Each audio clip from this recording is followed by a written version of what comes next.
Hello, Chris Mack.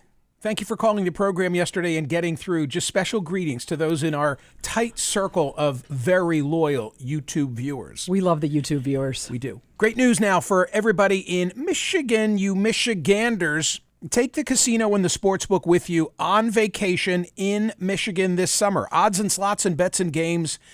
It doesn't matter if you're on the lake. You could be on the beach, you could be on your boat, you could be in your Barca-Lounger, if anybody still says Barca-Lounger, but I'm talking about Detroit and Lansing and Grand Rapids and Kalamazoo and Ann Arbor.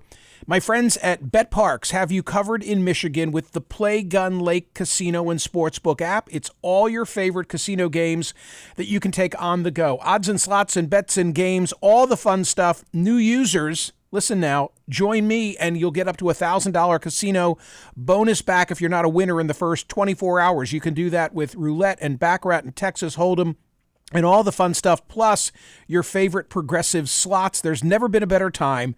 Get that $1,000 casino bonus back right now. New users only. Casino bonus has to be wagered. Terms and conditions do apply. See the website at playgunlake.com for details. You got to be 21 and in Michigan.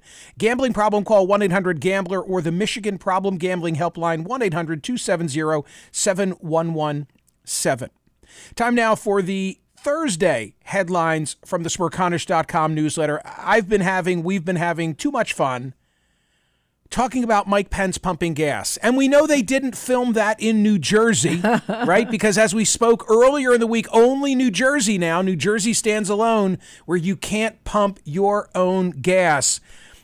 People are dissecting, zabrudering the video. It's a commercial. I mean, it's a Pence commercial. It's not like he was caught pumping gas and didn't know how to do it. Right, but how could they not know? That's the thing. I mean, that you just made the most important point, which is this was produced. It's theirs. This was produced. It's theirs. It's not a surreptitious recording. Right.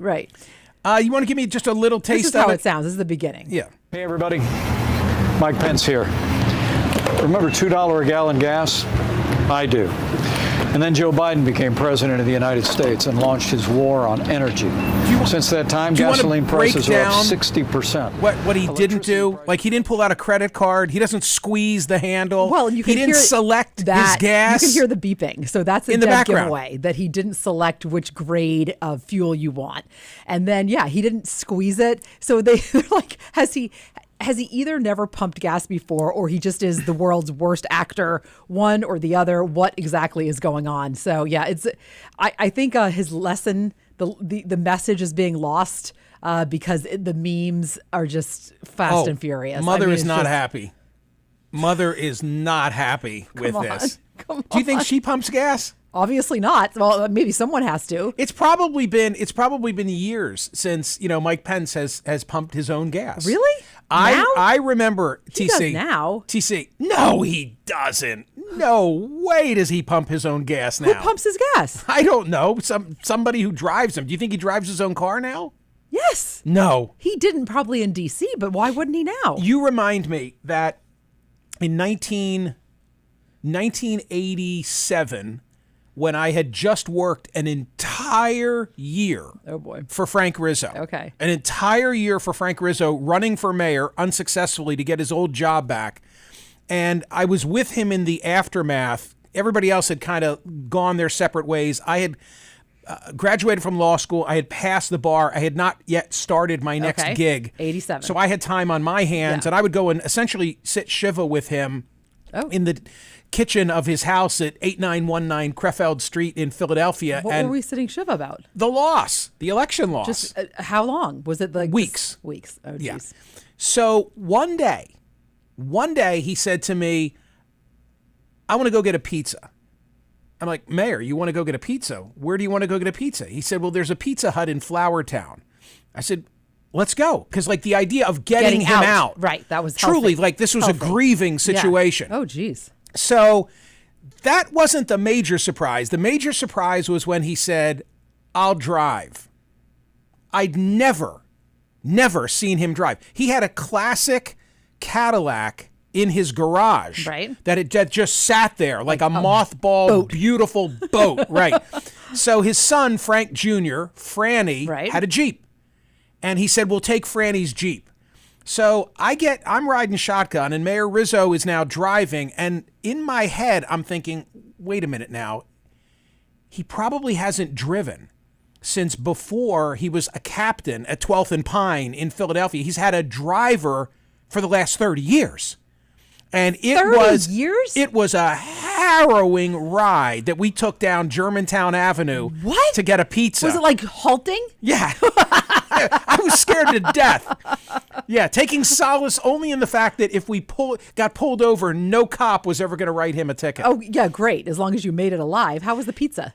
Pizza was great. Yeah. Pizza's always great. Pizza Hut, though? So, that was kind of a curious selection, very wasn't curious. it? But it's true. You would think it would have been some kind of small, Luigi's independent. Or who knows what. It's fun to evaluate the Pence pumping. First of all, the serious point is this. This is the only serious point I'll make. Oh, really? Is that it's an example of how I constantly say we have no idea what's about to unfold. No idea. And people will be far more knowledgeable of Pence pumping gas than anything he'll say in 2 weeks on that debate stage. Because these are the sort of things that people love to talk about. They love to talk about. And the whole list. Yeah. So fun. Oh, the list. Yeah, the list. I mean, you got Papa Bush being bewildered at the checkout counter with a barcode back in the early 90s. That was 92. How about that? These are the, distinguishing yourself as not a man of the people. And my examples are all men. Clinton and the haircut in 93, tying up the tarmac at LAX while Christoph comes aboard from his Beverly Hills salon and then I remember to cut them his going hair. in and saying what a normal haircut costs, so that there was that issue. Oh no. Right. John Kerry ordering a cheesesteak in Philadelphia with Swiss cheese. He was at Pat's, not Geno's, with Swiss cheese. Sin. That was like a huge to-do. Kerry windsurfing. Don't go windsurfing when you're running for president because people don't windsurf. Right. Maybe swim, and that's about it. Obama expressing, his frustration at the price of arugula at Whole Foods. Oh, no. Have you seen the price of arugula at Whole Foods recently? All these things happen, by the way. It seems crazy now. John McCain, who runs against Barack Obama in 2008, not being able to answer how many houses he and Cindy have. And in that Politico clip, you would think it was like a gotcha question. Do you think that the interviewer knew he wouldn't be able to answer that question, or was he just trying to get at the fact you have a lot of houses? Wouldn't you think no matter how many you have, you'd think you'd know? You would think you would know. I think that the McCain, the answer is I have an answer. Go ahead. Go ahead. No, you were probably thinking the same thing. Go ahead.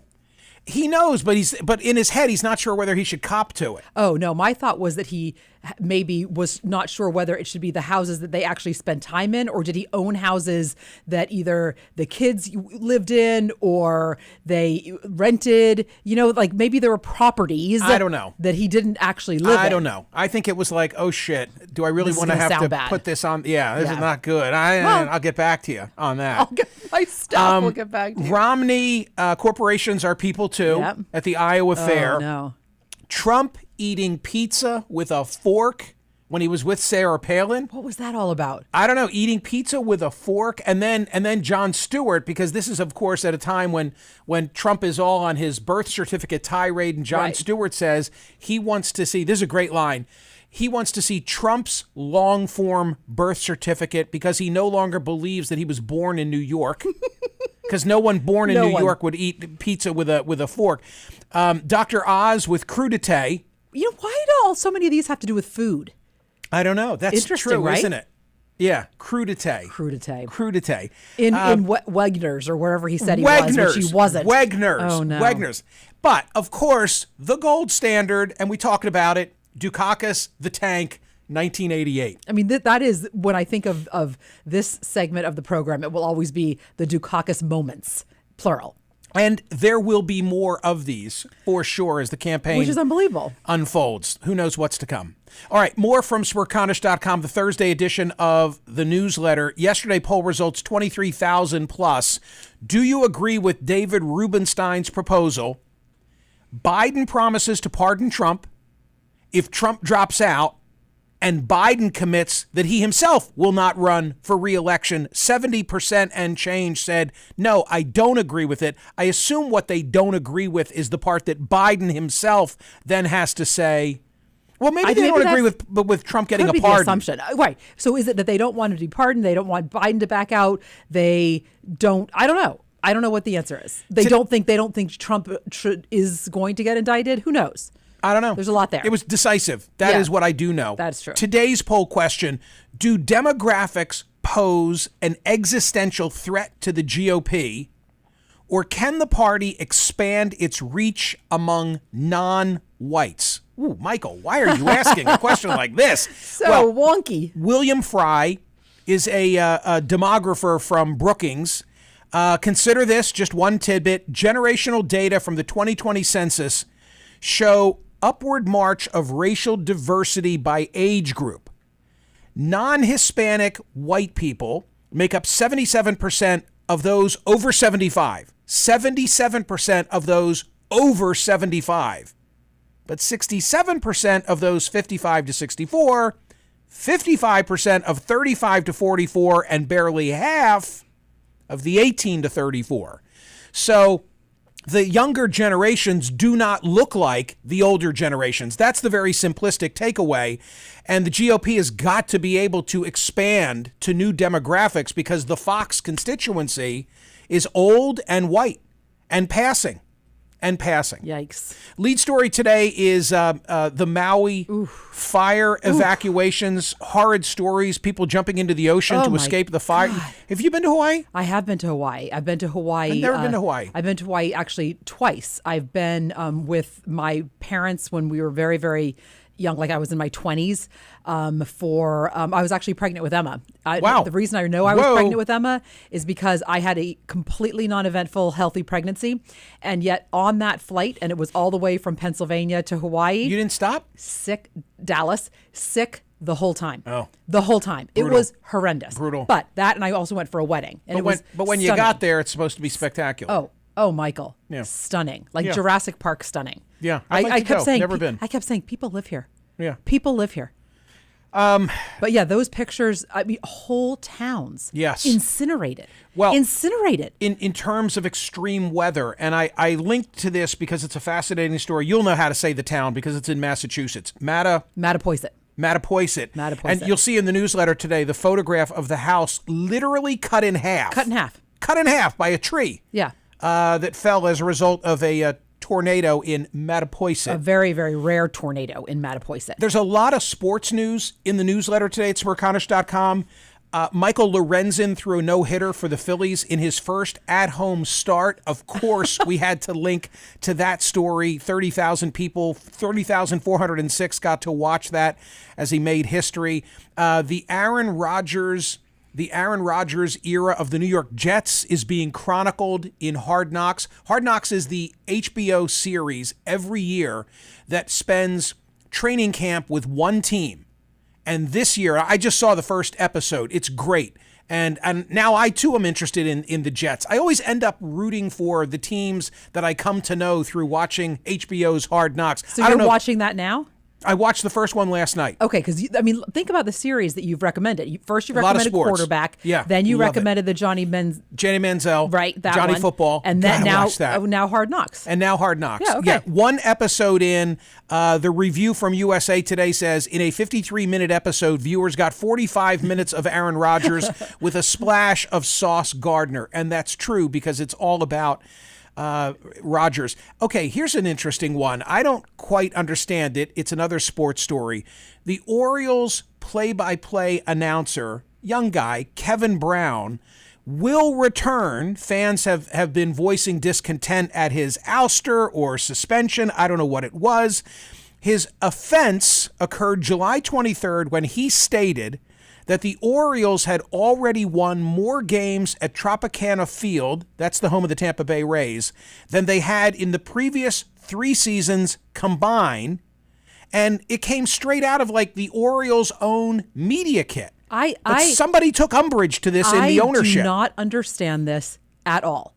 I listened to the words. I'm thinking, what did he say that was offensive? I'm trying to find something that isn't being reported. It is exactly as you said. There's nothing to this. Yeah. Nutty story. Yeah, someone has thin skin. Okay, nuttier story comes from Australia. So what happened here at lunch? Whoa. I saw the original headline. I was Yeah. like, oh my God, these poor people. Yeah, what happened to them? They picked some mushrooms and ate them and then they died. Oh no. Michael, now they think it's murder. Right. They think that this woman murdered her former in-laws. Evidently it was an amicable divorce, but she was serving lunch to her former in-laws and they're gone. And I don't know what's happening, but evidently there are these things called death cap mushrooms, and you just eat a serving of them and you're gone. Who knew? Gone. So 4 people at lunch, as you said. One of them was the one that cooked. She's fine. And the other one's in the hospital, 2 are dead. You know what you're reminding me of? And I hope I get this right. I'm 82% certain of my facts. Very low. But there was a case in the no. 90s in upstate Pennsylvania. It was either Wilkes-Barre or Scranton, where guy goes off to work every day with a jug of iced tea What was she putting in it? that his wife had prepared for him. Yeah. Thallium. Right, yeah. Rat poison, thallium. Right. And it kills him. And Eventually. a slow and very ugly Luzerne death. County prosecutors say Curley poisoned her husband, Robert Curley, with thallium, a heavy metal used in rat There you go. poisoning, in 1991 so she could collect $300,000 in insurance policies and keep him from spending $1.7 million she won in a lawsuit. There you go. Yeah. All right. Well, I'm right. So And that's in what it reminded 2016, me of. she was released from prison. So she's What? out. What? Wait, She's what? out there. Watch who gives you smoothies. She was released already. Yeah. She killed him with the thallium. So what did she do? Like 10, 20 years? Let's see. She left She's the state, out. served the Wow. maximum 20-year sentence. Okay. She served it. Yeah. Robbie, the victim's sister did not think she served enough time. I'll bet. Right. Robbie Robertson, the main songwriter for the band, is gone at age 80. That sounds too soon. Love the Wait. Love The Night They Drove Old Dixie Down. He wrote both of them. To compensate for that news in the Smerconish.com newsletter, how about the Burger King cook who hasn't missed a day in 27 years and now the beneficiary of $400,000 in crowdsourced donations from 13,500 people? Well, you remember the story is that he posted on, I think it was, the original video was on TikTok, where he had been given whatever for 30 years of service, a plastic goodie bag full of items that many online people thought were cheap gifts, including a movie ticket, a Starbucks cup, a bag of candy, and more. So he posted this on TikTok, but he was excited about it. Right. Did I just say TikTok? TikTok. Yeah, we got it. We got it. So he was excited about it. And then because of the comments that they were like, wait, this is really cheap. His daughter was like, well, here's a GoFundMe if you want to, let him see our the grandchildren more. Smart. Over $400,000. That's awesome. In little donations. People are so good. TC After Dark. It is a Thursday. What are you dropping today? I have a 16th food story. Is it a Burger King food story? You know what's interesting, Michael? You and I had similar feelings of what we were posting. It's on salads. You know why? 'Tis the season. Yeah. So I looked at your salad last night that you posted on Instagram. and it Everything fit in from my garden. perfectly to Food Story 16, which is all about bought salads, making salads, salad stories. So yeah, please take a listen to that one. Last night in my salad, I had tomatoes that I grew. I saw that. I had carrots, I had onions, I had peppers, all from the garden. And my good seasons and my rosé. Can you please make a better salad dressing? I'm begging you. I love good seasons. I love good seasons. Someone commented on your Instagram that whenever they make it, someone always says, "Oh, this is the best. Can I have the recipe for the good seasons?" Right? Yeah, I won't give it away. And one more time, may I mention something I'm so excited about? We have added. The very short story is that I read a piece recently about Pulitzer Prize winning editorial cartoonists who'd been axed by their newspapers. Jack Oman at the Sacramento Bee, Steve Breen at the San Diego Union. Signe Wilkinson has been kind of semi-retired from the Inquirer and Daily News for a while. All Pulitzer Prize winners. I love editorial cartoons. And so I reached out to all of them and I said, will you please illustrate for Smerconish.com? So Jack Oman every Tuesday in the newsletter, Steve Breen every Thursday in the newsletter. Signe, I'm not sure, she's on vacation. I'm not sure what her day will be, but you look at today's cartoon. By the way, you must subscribe to the newsletter in order to see the cartoons. I'm not going After today. After today. Right. I'm not going to blast them all out in my social media. No. That would defeat the purpose. This is a special Benny for subscribers to the Smerconish.com newsletter. But to me, so good. today's cartoon is I died. I may have said to him in an email last night, like, this is expletive hilarious. Right. Okay. It's gold. So the headline is maturity issues, maturity issues. And I said to Steve in advance, I hope you'll be an equal opportunity offender. Well, he gave me what I was looking for. Maturity issues. And then you've got Biden with a cane looking very old. Okay. Maturity issues. And then Trump as a toddler. It's also Having true. Having a tantrum. Yeah. Yeah. One's a baby and one is, Aged. Aged. Exactly. So thank you, Steve. Listen to TC After Dark, please. It's a Thursday, a great episode about food and salads, and subscribe to the newsletter. And thank you. See ya.